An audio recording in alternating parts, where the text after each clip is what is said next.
The Patrick Reagan Show. Call in now, 865-243-TALK. That's 243-8255. And now your host, Patrick Riggins. This is the Patrick Reagan Show. Bring it! Bring it! We're here every week delivering the truth. Logical, consistent, and at times cold and hard. But it is still the truth. And wouldn't you rather have that instead of a nice, soft, cushy lie? Of course you would. Truth is consistent and logical. It stands on reason. You can always count on it, just like this very show. Bringing you this exercise in logic and reason is the radio station erupting 100,000 watts of power into the atmosphere. That would be none other than 100.3 WNOX. And along with the Libertarian Lighthouse Radio Network. It allows the Patrick Reagan Show to be heard in 5 of these great southeastern United States and 2 time zones. But that only covers the radio frequency end of the broadcast. You can also listen and, in fact, view this radio show at the station website located at www.wnoxfm.com. As Tori peeks in and out of the webcam, there not only do you get the audio at that address, as it gets sent out to the broadcast tower, you get the video as well, courtesy of the in-studio webcam. If you are fumbling around with the web browser or just waiting for Windows to boot up and didn't get that web address, here it is again. It's wnoxfm.com. And while you're at it, dump that Windows operating system and go to an alternative one like Linux. That'll probably help out with that boot up quite a bit. Anyway, speaking of alternatives, our show producer Tori is right here in the studio with us today, peeking in and out of the webcam. Being silly. Being silly. Now, you've got, we're going to mention, you've got some gigs coming up, correct? Yes, mini gigs, actually. So those are small ones? Yes, Da-dun. pocket size. Wah, wah. Court Jar. Court Jar is playing at Union Place in the Old City coming this Friday. I believe the show starts at 9 and goes till 11. That's right across from the Crown and Goose, which is where I'll be playing with formerly the Invaders. It's called the Beat Club now. We'll be performing at the Crown and Goose, St. Patrick's Day weekend, Saturday and Sunday. Beat Club being the Invaders, English. the British Invasion British, tribute, the British Invasion tribute band. Yes. We all talk with the accents, and you think we're British. You know, I've recently, I used to think I had a good English accent, but I recently figured out I do not. Mine's horrible. I'm not even going to try it. Mine's horrible, so if you talk to me out there, I don't ever do the accent out there. It's terrible. Well, I got laughed at when I did mine. So I'm just not even going to try it. I always sound like one of them off of the Yellow Submarine cartoon. I think mine sounds like fingers on a chalkboard or something along those lines. All right. Thank you to all the listeners this week, both old and new. And we are getting tons of new ones every week. So much so, it is hard to keep everyone apprised of what this show stands for and what we talk about here on the Libertarian Lighthouse Radio Network and the Patrick Reagan Show. But don't worry, since you are in this audience, you are demonstrating you possess above average intelligence. So I have no worries about you catching on quickly. But if you'd like to do some homework on this show during the week, feel free to hit our YouTube channel at youtube.com/Patrick Reagan Show. And that's all together. There you can listen to all of the shows we have done here, along with the individual segments if you'd rather just zero in on a particular topic. During this first segment, since it's usually a quick one, I'd like to hit on something which I've talked about before on this show, and it usually crops up again every few months, but I wanted to cover it again since our audience is expanding so rapidly. What I want to address is the misconception that seems to be growing in this country that the people in Washington are the ones in charge. They are the ones whom we must obey. They're the ones setting the rules of the game.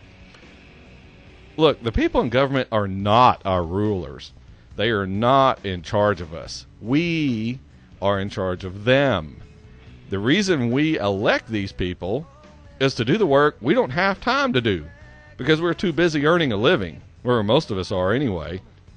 We don't have time to vote on laws and ensure the military is funded, those types of things.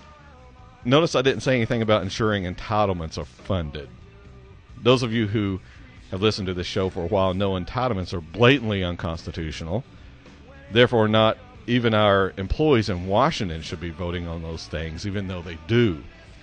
But getting back to my point, we don't have time to take care of all this stuff, the little necessary and constitutional things that need to be done from day to day. And since we can't do that, we hire people to do it for us. That is what we do when we elect a representative. We are hiring them.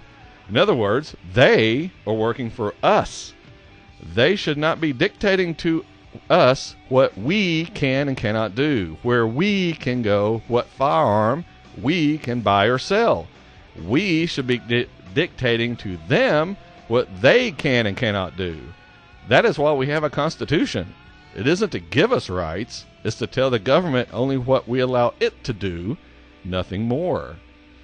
I say this over and over again. We were here first, then the states, then the federal government. That's how it works. For some reason, though, and I've touched on this point also before on this show, for some reason in this country we have people who desire to be ruled. They want a ruler over them. I don't know if it's because they're afraid of trying to make decisions for themselves, or if they're not confident in doing so, or what. But they definitely crave someone to tell them what to do. They want a king, one person to whom they can pay deference.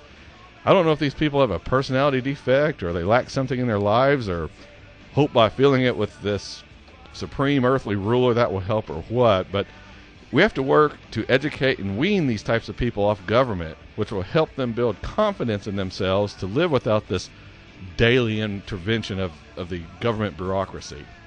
Anyway, we're up on the first break here on the Patrick Reagan Show. When we come back, we'll get into a little bit of stuff about Ronald Reagan, and we'll hit some stuff on Obama as well, and spending and all those nice governmental types of things.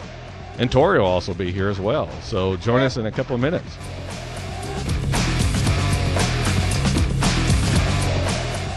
Fighting for freedom, liberty, and the restoration of the Constitution. The Patrick Reagan Show. Call in now at 865-243-8255. That's 243-TALK. And now your host, Patrick Riggins. Welcome back to the Patrick Reagan Show. Proud member of the Libertarian Lighthouse Radio Network, listening to 3 Days Grace Song Chalk Outline. Something we'd like to be drawing around the ignorance of freedom and liberty. Although some of it isn't ignorance, it is frightfulness. It is uncertainty in oneself and abilities. But by listening to this show each week, you will build the confidence that, yes, you too can live without the daily intervention of government in your life. In fact, you will come to really enjoy and cherish the freedom you have without government shackles weighing you down. But you have to want it. Like any addiction, people addicted to government won't reject it until they have hit rock bottom. Speaking of people rejecting government, about the closest in a president that we have had recently is Ronald Reagan. His birthday was this last week, and I wanted to play a few clips from his 1981 inauguration speech, part of which is played during the opening of this very show. When you listen to it, you can almost cut and paste his remarks to our current time. Now, here is the first clip from that speech. Idle industries have cast workers into unemployment, human misery, and personal indignity. Those who do work are denied a fair return for their labor by a tax system which penalizes successful achievement and keeps us from maintaining full productivity. But great as our tax burden is, it has not kept pace with public spending. For decades, we have piled deficit upon deficit, mortgaging our future and our children's future for the temporary convenience of the present. To continue this long trend is to guarantee tremendous social, cultural, political, and economic upheavals. You and I, as individuals, can, by borrowing, live beyond our means, but for only a limited period of time. Why then should we think that collectively as a nation we're not bound by that same limitation? Wow, is that not applicable to today? We have piled deficit upon deficit, mortgaging our future and our children's future for the temporary convenience of the present. That whole clip was it's just amazing how much he knew was going to happen if we did not get control of all this. In this present crisis, government is not the solution to our problem. Government is the problem. From time to time, we've been tempted to believe that society has become too complex to be managed by self-rule, that government by an elite group is superior to government for, by, and of the people. Well, if no one among us is capable of governing himself, then who among us has the capacity to govern someone else? You can hear even back then, in 1981, there was this assumption that people in Washington and government in general could run your life better than you could, that you were incapable of handling what happened in your life, that you couldn't take care of yourself. Our government has no power except that granted it by the people. It is time to check and reverse the growth of government, which shows signs of having grown beyond the consent of the governed. It is my intention to curb the size and influence of the federal establishment and to demand recognition of the distinction between the powers granted to the federal government and those reserved to the states or to the people. All of us need to be reminded that the federal government did not create the states. The states created the federal government. The federal government did not create the states. The states created the federal government. And we as citizens are above all of them. We, the people, created the states. Then we created the federal government. It is no coincidence that our present troubles parallel and are proportionate to the intervention and intrusion in our lives that result from unnecessary and excessive growth of government. A lot of what you are listening to here in these clips is the reason why Ronald Reagan was hated by the political establishment. The same Republican establishment that is trying so desperately to kill the Tea Party, to kill the libertarian wing, these same people hated Reagan because he didn't seek to provide answers from government. This is why I say over and over, you Republicans, you conservative and libertarian-leaning Republicans might as well join the Libertarian Party and make it the dominant freedom and liberty-loving party, unless you think you can overthrow these powerful establishment Republicans. Your only choice is to start backing a true freedom and liberty party, not one that talks a lot but then does nothing to defend our rights as Americans and as humans, for that matter. In fact, they are aiding and abetting the dissolution, the confiscation of your rights by the government. You know the Democrats are wanting that, but are you wearing blinders when it comes to the Republican Party? Have you watched John Boehner kick Tea Party representatives out of committee chairs? Did you notice Karl Rove's starting of his Conservative Victory Project? It's a political action committee clearly intended to stop true Tea Party and libertarian-minded Republicans from even getting through the primaries, let alone elected. Face it, like I've said before, the people in Washington and the government in general want to be our rulers. They don't want you asking questions. They don't want you holding them accountable. Just shut up and vote however they tell you to. In the days ahead, I will propose removing the roadblocks that have slowed our economy and reduced productivity. Steps will be taken aimed at restoring the balance between the various levels of government. Progress may be slow, measured in inches and feet, not miles, but we will progress. It is time to reawaken this industrial giant, to get government back within its means, and to lighten our punitive tax burden. And these will be our first priorities, and on these principles there will be no compromise. Wow. Did you hear that, Republicans? Did you hear that? No backbone pansy John Boehner? In case you missed that, let's listen to that last part again. On these principles, there will be no compromise. Gee, don't compromise your principles. Now where have you heard that before? Oh yeah, right here on this very show. And as we renew ourselves here in our own land, we will be seen as having greater strength throughout the world. We will again be the exemplar of freedom and a beacon of hope for those who do not now have freedom. A beacon of hope for those who do not now have freedom. You mean like the Libertarian Lighthouse Radio Network? That kind of beacon of hope for those who do not now have freedom?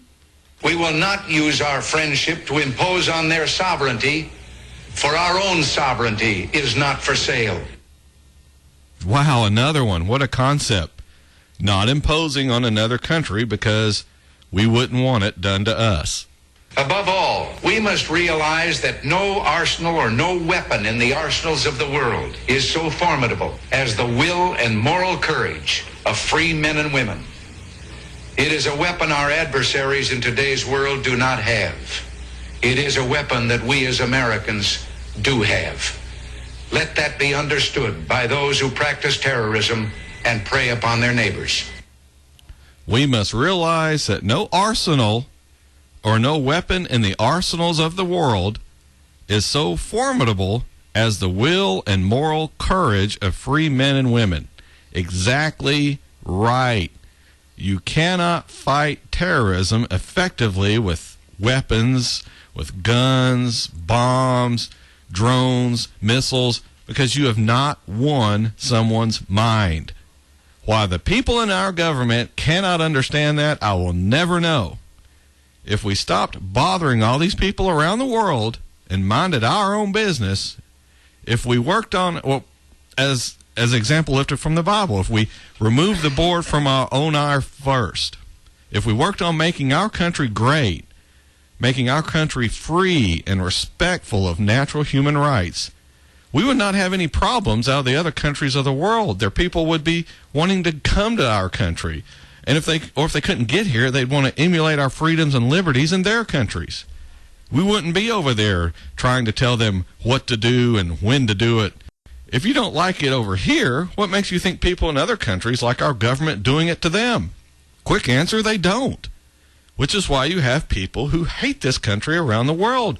Not because of freedom, not because of the supposed decadence of our culture. It is because we are a convenient boogeyman that keeps their oppressive leaders in power. If we weren't over there meddling around in these other countries, then they wouldn't be able to blame us for everything. They would still do it, but their words would ring hollow, much like they did to the Russian people during the Cold War. The U.S.S.R. would propagandize their people and tell them stories with how bad it was in America, but their people knew better. They had read smuggled American books and seen illegal American movies. But now in these Islamic countries, we are a very visible American presence that is killing people right and left. And we aren't supposed to expect their population to hate us for that? To resent having a foreign country, a foreign military operating within their country without any sort of declaration of war. We would not allow Russia to put troops on our soil. Heck, we don't even want our own troops operating within our country. But we maintain a presence in all these other countries, and somehow that is the correct thing to do. Somehow these people are going to thank us. They're going to worship us. Hogwash. We need to bring everyone in our military, and for that matter, our diplomatic people, home. We don't need to be putting our people in harm's way for political reasons or for any other reason that doesn't involve the actual defense, the actual repelling of a foreign invading force. We're up on the half-hour break here already on the Patrick Reagan Show. When we come back, we'll have more to talk about as far as getting us the heck out of these countries. and some other stuff if we get time to get to it. This is Patrick Reagan's. We'll see you after the half-hour break.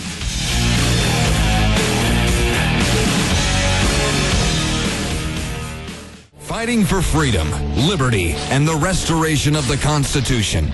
The Patrick Reagan Show. Call in now at 865-243-8255. That's 243-TALK. And now your host, Patrick Riggins.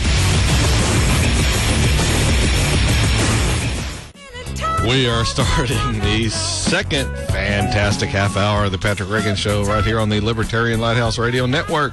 It makes me feel like a disco dance. Yes. Coming back into the segment with some Leo Sayer. I was talking to her break. Whenever I was younger, I always thought this was a woman singing. It's that falsetto. Yes. That Bee Gees falsetto. Yeah. I guess if it makes you money. I'll talk in falsetto if they'd pay me extra. You do that rather well. Y'all need to ditch that English group thing and do 70s. Do disco? Disco. Everybody dressed in white suits. Well, if you were our mascot, you'd have to come up to every show and dance for us, and well, I would do that. Yeah, wear the white suit. Oh, yeah. Yeah. I remember disco.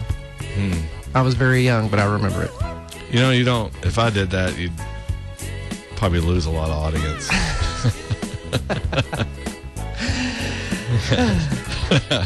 All right.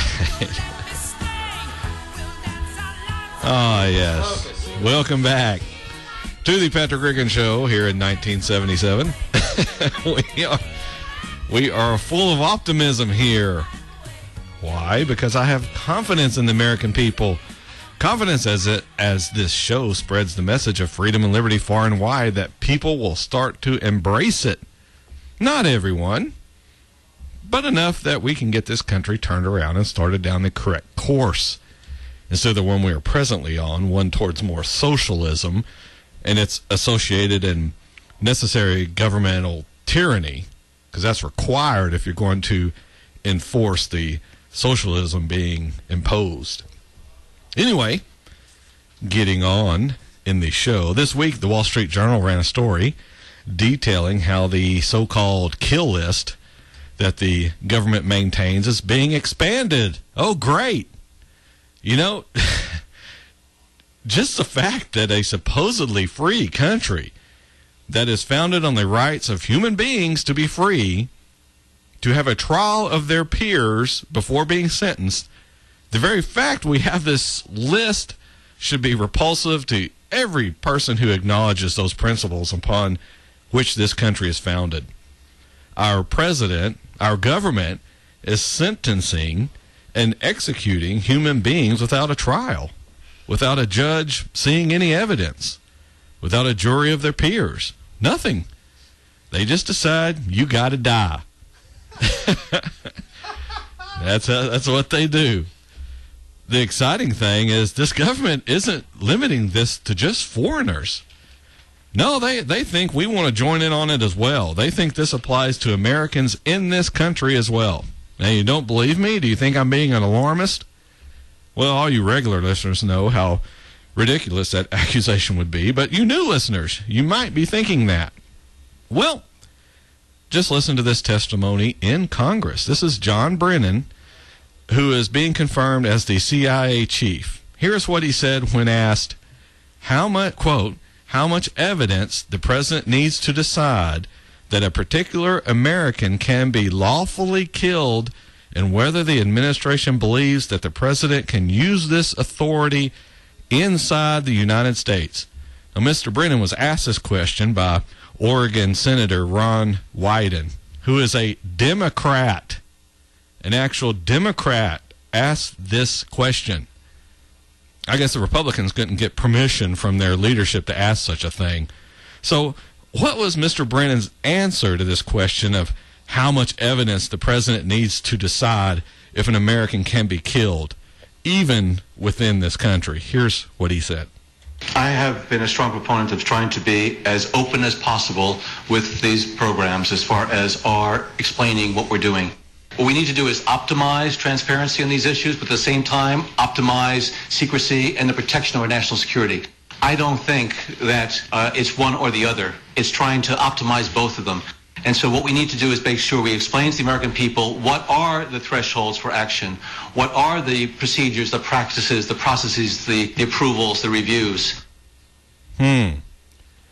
Never heard a "we don't kill Americans."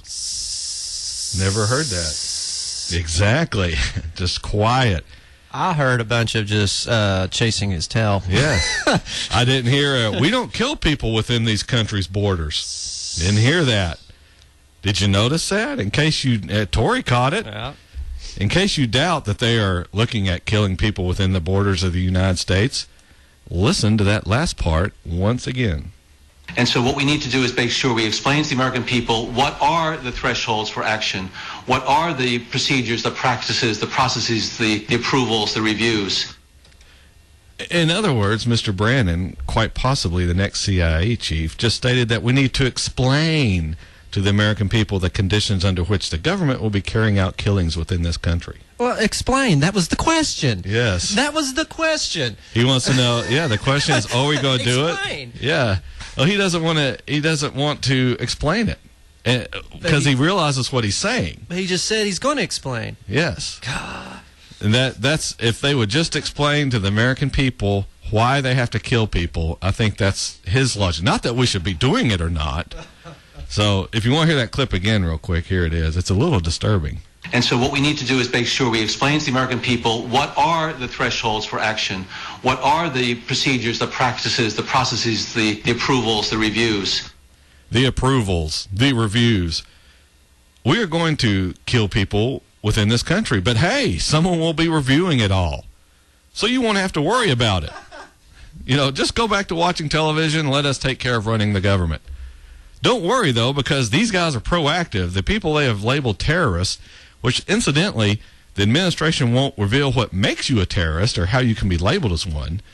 But from that last audio clip, know that if you're labeled one, being an American inside the United States isn't going to help you. They will kill you with a drone strike just like they do anywhere else in the world. Getting back to my point, though, another clip from this testimony reveals how proactive they are in combating these supposed terrorists. I think there's a misimpression on the part of some American people who believe that we take strikes to punish terrorists for past transgressions. Nothing could be further from the truth. We only take such actions as a last resort to save lives when there's no other alternative to taking an action that's going to mitigate that threat. There is a misimpression on the part of some of the American people who believe that we take strikes to punish terrorists for past transgressions. Nothing could be further from the truth. You see, they're only going to take action to mitigate threats. Is this not the height of doing everything backwards? Is anyone in Washington listening to this testimony? It is a misrepresentation that they are going to punish a terrorist for a past transgression. Nothing could be further from the truth. That is when you would want to be punishing them, isn't it? They've done something, yet we don't want to punish them then. But if we think they're up to something, oh, well, now that's a different story. We think you're going to try something, so we'll punish you if we think that you're going to be a threat. But who determines that? An impartial judge? Nope. It's the people pulling the trigger. Is this not the ultimate CYA? If you've done something, we're not going to punish you then because we'd have to go through a trial and present evidence, and you could refute it and present witnesses, that sort of thing. But if you go on our word that this person was going to do something and we had to kill them, who's going to dispute it? The person labeled a terrorist can't. He's dead. And like most everyone around him at that time, well, they're probably dead as well. So, yeah. Punishing them for things that they've already done would be the logical thing. Yeah. But see, they don't do that. Those people are already on the books of doing things. So see, they're trying to figure out a way of going after people who they think are going to do it. I can't explain it, but you know. Well, like I said, it's the ultimate CYA. We're the witnesses that we're going to say, hey, this person was just going to get milk at the store. Well, nowhere. They can't be questioned about. We can't be questioned about our decision to kill them now because there's no one around to refute the assertion because, again, they're dead. And this lunatic may be the director of the CIA. Maybe the director. Oh, boy. I mean, they're basically saying, hey, you're just going to have to trust us on this one and the next one and the next one, even when we are killing people within this very country because they were going to do something. So we killed them before they could. So it makes that list very broad. Sure, because we say you're going to do something. Well, who said that? Well, we did. If they've already done it, the list is very small, compared to the infinite list of people who might do something. And if they already done it, you have to prove they did it. I don't have to prove that you were going to do something. Yeah. You just have to go on what I say. And what are we doing? I mean, that could be anything from actual terrorism to just speaking out against It's it. whatever I make. Oh, no. If I'm going to kill you, you were trying to kill women and children. They're going, he doesn't have any means to do so. Doesn't matter. I said so. We killed him with a drone strike. Anyway, we're up on the last break of the show, the Patrick Reagan Show. Join us after the break as we frustrate Tori even more. We will be back after this break.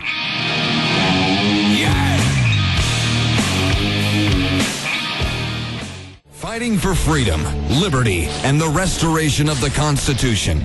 The Patrick Reagan Show. Call in now at 865-243-8255. That's 243-TALK. And now your host, Patrick Riggins. Welcome back to the Patrick Reagan Show here on the Libertarian Lighthouse Radio Network. You know what's interesting is if you're watching on the webcam, Tori is a drummer, yet he plays the air guitar. Well, that just dates back to my younger days. I used to be a roadie in an air guitar band. Oh, yeah. A lot of heavy lifting. Yeah, lifting. Yeah, make sure they were in tune, changing the invisible strings, air strings. Changing the air strings. Yeah. So now you're... I play guitar, you also too, play dude. guitar, too, yeah. So did you play guitar starting out and then went to drums? No, I started beating on things with sticks first, and then just kind of back and forth. I'm a drummer who plays guitar. I'm not really a guitarist. That's what Eddie Van Halen did, wasn't he? Yeah. He started off as a drummer. On drums, then his brother went to drums, and he went to guitar. Yeah. So. But they're both mental, though, so... They are quite interesting folk. Yes. And I'm still mad because they canceled Knoxville. But anyway... Yes, I don't hold a grudge. Yes, I do.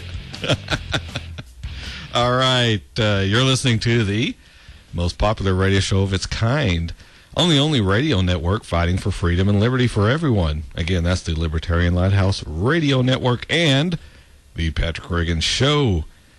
And we fight for that liberty and freedom for everyone, not just those who agree with me, but everyone. Every human being that walks this earth, because we are all endowed with natural human rights. Those rights that governments, yes, even ours, work to take away. They work to undermine them. They try to move them from the column-marked citizen, human, to the column-marked government.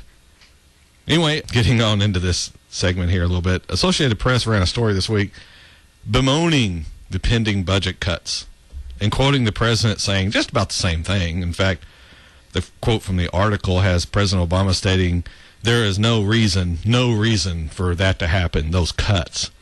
I would counter, yes, there is a reason, Mr. Obama, and if Mr. Obama doesn't listen to this show, which I'm sure he does not. Oh, come on! Yes, there's probably someone deep in the bowels of the CIA or FBI taping it, but I'm sure somebody's listening.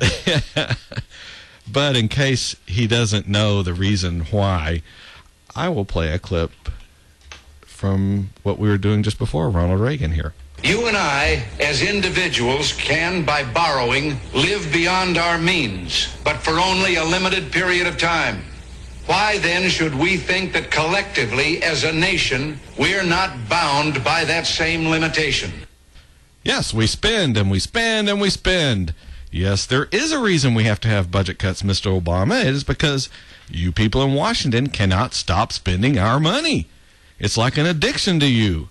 The White House has been using the usual fear tactics to try and pressure Congress to spend more money, and the story starts out that in the Associated Press here, trying to ratchet up pressure on Congress. The White House on Friday detailed what it said would be the painful impact on the federal workforce and certain government assistance programs if large and arbitrary scheduled government spending cuts are allowed to take place beginning March 1st.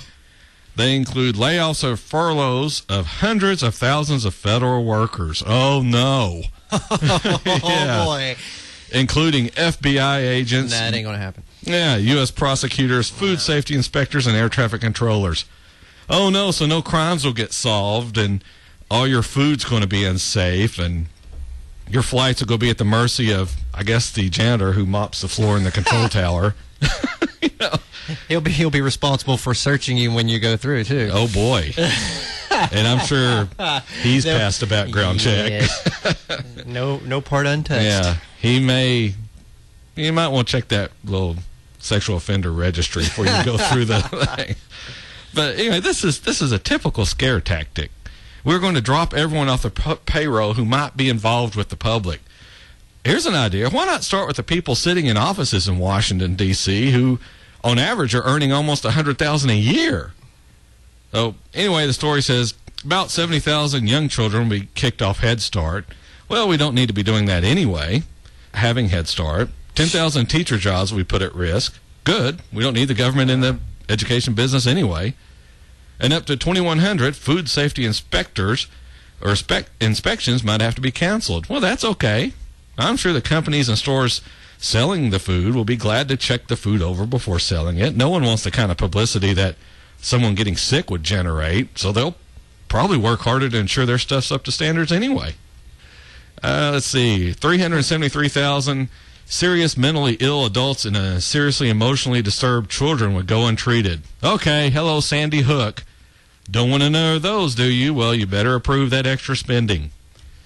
Also, up to 1,000 fewer National Science Foundation research grants affecting some 12,000 scientists and students could be threatened.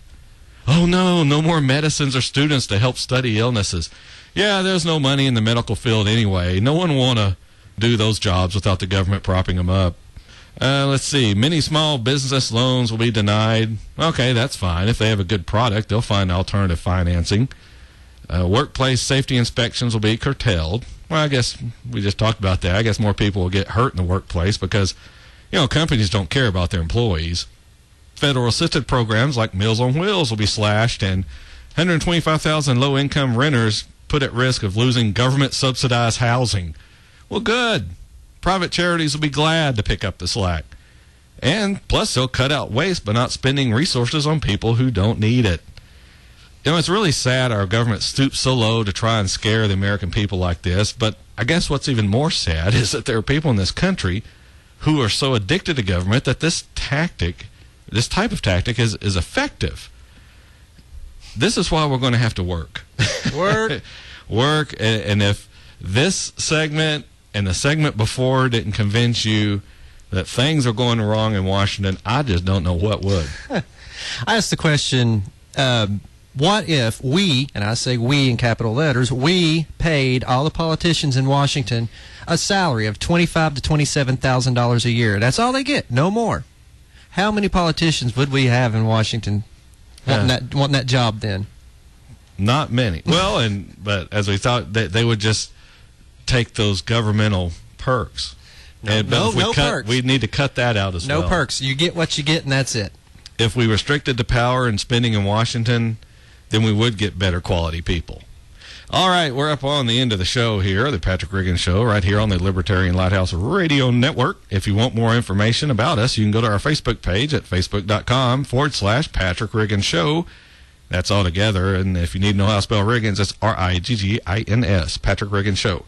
And be sure and hit that like button. We're also on Twitter at @Patrick Riggins and on our YouTube channel at youtube.com/again, Patrick Reagan Show. Join me next Sunday afternoon where once again we'll talk about freedom, liberty, and the restoration of this great document called the Constitution. This is Patrick Riggins. We'll be back next Sunday afternoon at 2 p.m. along with Tori. Have a great week.